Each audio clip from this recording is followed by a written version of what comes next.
Hey everybody, I'm Michelle Smith, and in today's video, I'm going to be sharing with you two different budgeting programs that I have used over a period of time. I mentioned in my previous videos when I did my July budget overview, I used the Budget Moms Budget by Paycheck method. I have decided this method is not for me, and I will explain a little bit more later. In the past, I've used the Budget Planner by Jordan Page of Fun, Cheap, or Free. So this method right here, I whipped out the tabs and I put the months, and I discovered that this also was not for me. So right now you may be thinking, well, maybe it's you. Maybe you're just too complex. No, I just know exactly by my personality type what I need, what I like, and what I actually want to track. Now, let me say, both plans are great. It really is based upon your personality and what you're looking to track. In the Budget by Moms, Budget by Paycheck method, there's an exhaustive amount of information, an exhaustive amount of tracking that you will be doing if you're going to be doing this entire, budgeting program. You're going to be tracking how much you spend by category month over month. You're going to be figuring out, your net worth. You're going to figure out your total monthly debt payoff every month, the percentage of your income saved, the total monthly income compared to your total monthly savings. There's a lot going on. You're going to be doing spending comparisons. And for me, that's just too much. I don't need to know all of that. Yes, I want to know how much I spend by category each month. Yes, I want to know how much I'm saving each month. What I don't care to know is how much I spent in, let's say, the transportation category last month versus this month. I really don't care. This budget planner by Jordan Page, Fun, Cheap, or Free, she takes a drastically different approach where you are tracking your expenses, but you only have two categories. That is grocery and other. And the reason for that is most people overspend in the grocery department. Now, if your category is maybe personal, that you overspend more than anything, that would be your second category. But then everything else would be other. This is too simplified for me. I get their approach, I understand it, and maybe you're someone who would like it very simple. But I need to know, for me, how much am I spending on groceries, and how much am I spending on my car? How much am I spending on my dog? All of these different categories, I have, I believe, 13 or 12 categories. I will leave a link down in the description box below if you're interested in my categories that I track. But this is where the Budget Moms Budget by Paycheck method, I think, kind of won me over, because I did start with this one and then I moved over to this one because of the oversimplicity of this one.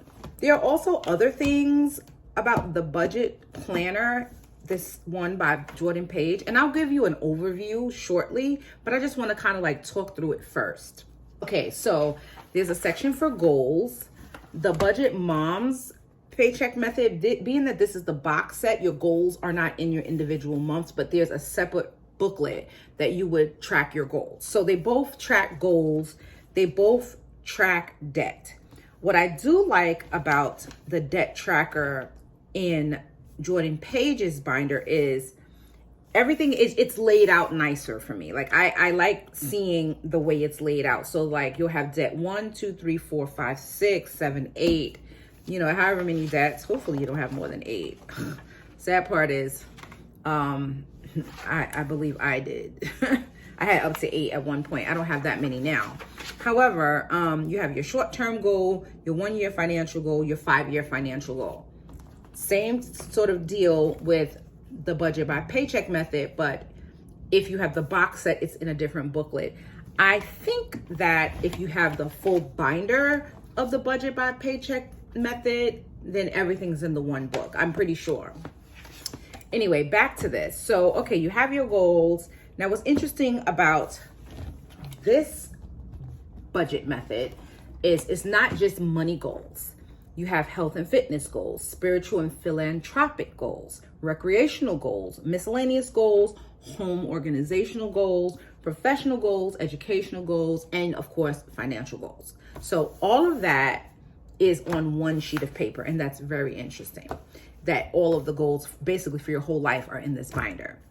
And then, you know, there's ways to break it down with the debt and such. Okay, so, and again, I'm going to show you this. Then there's a savings goal tracker, which is pretty similar to what the Mom's Budget by Paycheck method was. Here's a look when I was tracking my savings goal. And obviously I stopped tracking here and I moved over to the other plan. But what I am going to do, because I am not about losing money or losing, you know, like I paid for this and neither one of these programs were cheap. Let's just say that.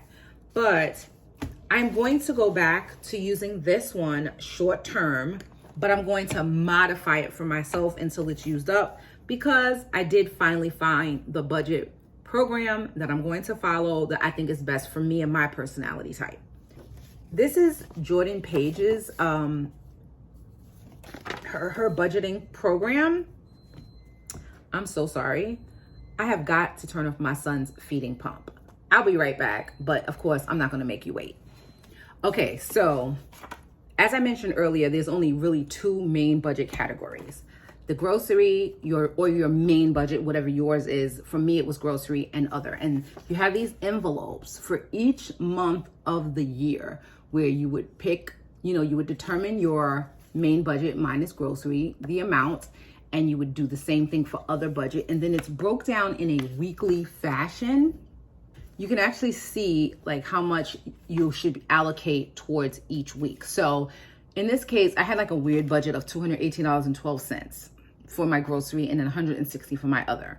And then you basically just keep track and you keep your receipts in the envelope of everything you're spending each and every week. You are allowed to borrow from week. So if you didn't spend all of week one's money, you could use it towards week two, you'd carry it down and such. In the Budget by Mom's Budget Paycheck method, she does not encourage borrowing from categories, which, you know, to each his own. Okay, there is a lot of space in this binder to track your weekly spending, and you're going to be putting down your expense description as well as the category. Again, there's only two categories, your main category and other. In this program, she has a whole slew of videos explaining this process, and it seemed good, but quickly I knew that I was going to resist this after doing this after a while, which is why I don't think I made it I didn't even make it to February. I just literally made it to January, and I was like, nah, this is not for me. But because, like I said, I don't want to waste money. Also, at the beginning of this binder, there's a vision board. I'm not very creative in that regard, but I had my vision board created, and then you go on with your goals and stuff. There's a place to track all of your bank accounts. I won't show you that because it has my personal information. And then there's also a place to track your debt and credit information. So like your creditor's phone number, your creditor's account, the account number, the interest rate, the annual fee if there is one, any notes, their phone number to call them, and of course the lender's name. So that is really, really very detailed information that the Mom's Budget by Paycheck method doesn't have in their binders. I'm not sure if it's in the bigger binder. I don't think it is. I think that like you have a basic place to keep like what your creditor's name is and the interest rate, but not down to like their phone number and your account number. Once we get into the actual tracking, so this is where this method is interesting. If you sort of like split bills with a spouse or someone else, then there's a page called Divide and Conquer Budget, where you'd assign a page, one for yourself and then one for like your spouse or whoever you split, you know, expenses with. And you would fill out the total monthly budget, how much they're going to pay for whatever, divided by 4 or 5 during weeks, so there's 5 months. And then you would put down like your budgeted amount. This I didn't care for just because in my household, like, and some people may disagree, but this is how we function and it's okay with us. I do what I do and my husband does what he does. We, if I need a little extra, he need a little extra, we come together. But for the most part, we just pay our own stuff. Then there's a page for tracking special occasions, gifts, and also holidays and events. There's a tracker for that where you can actually track a budgeted amount, if you're going away for something or whatever. But I never used that. I never made it that far, and I probably won't ever use it. Honestly, I feel like I like simplified to a degree, right? So like, I save money for my sinking funds. I save a certain amount for holidays. I save a certain amount for special occasions, whatever. Once I start spending from it, I don't write down specifically like, okay, went here, spent this amount, went there, spent that amount. Look, if it's an event, it's an event. I spent from the event money category, money savings, account, and that's it. Like I don't need to know all that extra stuff. Like it's too much for my brain. Now, here's where they both function the same. At the beginning of every month, you have where you would track and write down all of your bills, all of them. So that's good. Here, I was writing it down in different color ink. And in this one, the budget by mom, I was putting little colorful dots, whatever floats your boat. But there's a lot more space to write in this one, obviously, because it's the larger size. What I don't like about this, besides the whole 2 category thing, spending freeze. I don't believe in spending freezes because I'm not about to feel deprived. People may disagree. I feel like as long as I allocate the amount of money that I want to be able to spend for a specific thing, then I should be able to use that and not worry about, I can't use it this particular week. Like I'm still saving money by doing savings challenges and stuff, but the whole spending freeze thing, it's not for me. Like no. And then it's like, it breaks it down. It's like, don't spend a penny. And each week you're supposed to determine the amount you saved. Or each day you determine the amount you saved because it's a 7-day freeze from Sunday to Saturday. My thing is, I can't really accurately record that anyway, because let's say I said, I was gonna go to the grocery store. I was gonna go to Trader Joe's and spend $25. The likelihood is, I don't know what I would have spent, because usually I spend more than I say I'm going to spend, and it's okay because I have the cash for it. So that part about amount saved, it's really not going to be accurate for me anyway. Then after your spending freeze is over, you're supposed to come back and talk about if you met your goals, how it felt to apply the money you saved towards something you were working towards. Like this was not for me. You have a before you spend freeze kind of like conversation with yourself, what challenges you think you'll face. Yeah, that's not for me. I'm not about to stress myself out further by doing a spending freeze. It's not my thing. Then you have the page where you talk about monthly income, family expenses, and bills. Both of those have that. Excuse the background, I live by the water and the train goes by, the trolley. Okay, so I did use the space for notes. I really appreciated a very large space for notes. I took notes, I wrote down things. I was kind of like pre-planning for the next week, the next paycheck. And I did like that, because there's so much space to write. And basically, then you just track, like I said earlier, your weekly spending in the 2 categories. You basically do the same thing every month.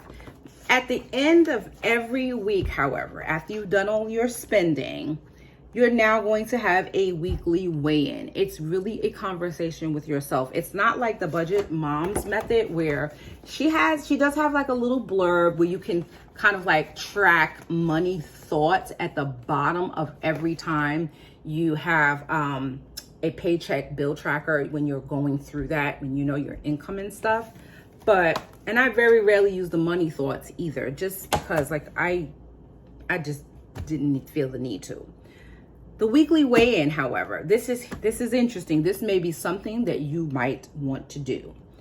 You chat about your wins for the week, family expenses and budgets, like what were the wins? What were the losses?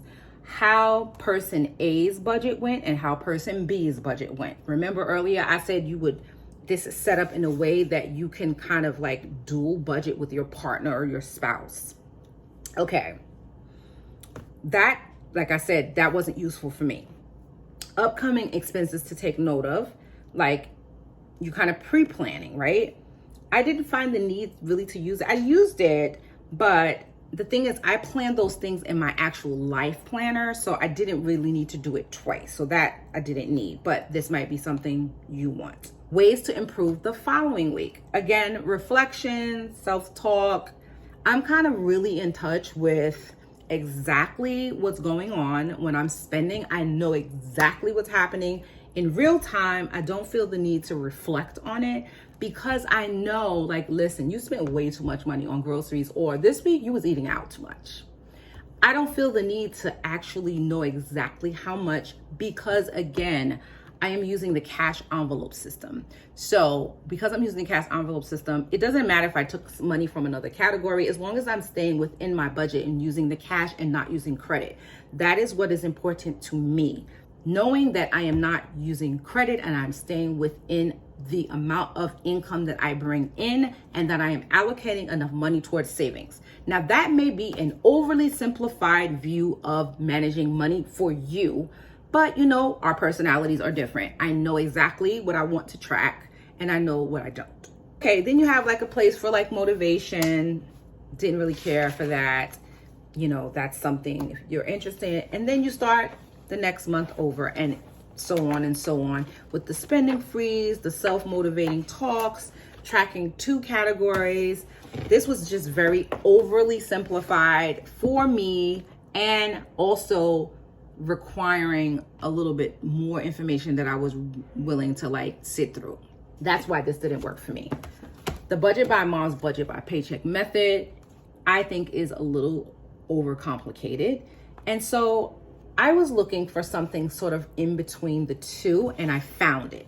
So I will be sharing that in a future video. But for now, let me give you just a little overview look at some of the things I was talking about, just so you can see it. And I'll leave a link to both of these budget planners in the description box, just in case you're interested. I am not getting paid for any of this. I'm just sharing my experiences with the 2 of them. Now let's take a quick look into the budget planner by Fun, Cheap, or Free, Jordan Page. You've already seen the Budget by Mom's Paycheck method on my channel many times, so no need for me to share this one. Okay, so taking a look at this, like I said, some things I won't be able to show because it has my private information, but I want to give you a sort of overview of this budget planner from the beginning to the end. So again, you have sections. I put sections in here. This just is like a debt tracker. It has amounts, which I share those, so that's not private. A lot of this is old news because I no longer, for example, or American Express, I owe a lot less. On Lightstream, the same thing on my loan, my car loan, a lot less. I don't owe Visa or Apple or Chase anymore. Like, I've paid off a lot of these debts. I don't owe PayPal anymore. I literally only have one credit card that I owe. Okay, so this is the section where you can track, you know, your debts. Like I said, there's a section for tracking your creditors' information. I'm not going to show that, but it's just a place where you can have their phone number and everything right at your disposal. Then you have these savings trackers here, making it nice and visual. These are out of date for me, so what I'm probably going to do is like scrap that page and maybe I'll start a new savings tracker here. And then there's like information on how to use their envelope budget system. 2 categories, like I mentioned. They show you that. And then this is where you come in with person A, person B category of who's going to pay for what. I kind of started it and then I was like, don't need to do that because my husband does his own thing anyway. Same thing, divide and conquer, person A, person B, and so forth. Special occasion and gift tracker you have. Holiday and event tracker you have. Place for some notes.